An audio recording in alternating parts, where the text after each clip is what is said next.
නේ දැන් ගම්පල තත්තේ වතුර තාම වහිනවා හැබැයි වතුර නම් චුට්ටක් විතර අඩු වෙලා තියෙනවා මේ පේන්නේ නිදහස් මාවත එම සම්පූර්ණයෙන්ම යට වෙලා තියෙන්නේ ඊට එහා පැත්තේ ওই දීවර සංස්ථාවේ මාළු කඩේ එහෙම වහලේ මට්ටමට තියෙන්නේ දැන් ස්ටේෂන් එක තමයි මේ පේන්නේ ඔය පේන්නේ කෝච්චි පෙට්ටියක් එහා පැත්තේ අර අලුතෙන් හදපු එක ඔය අරහෙන් පේන්නේ බස් ස්ටෑන්ඩ් එක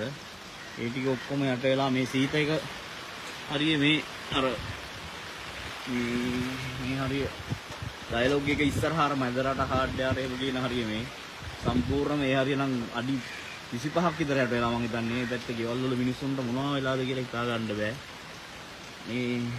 මොන තමයි දැන් තත්ත්වේ හැබැයි වහිනවා වතුර චූට්ටක් අඩු වුණා අඟල් 5ක් 6ක් විතර අඩු වුණා හැබැයි තාම වැස්ස නම් අඩුවක් නැහැ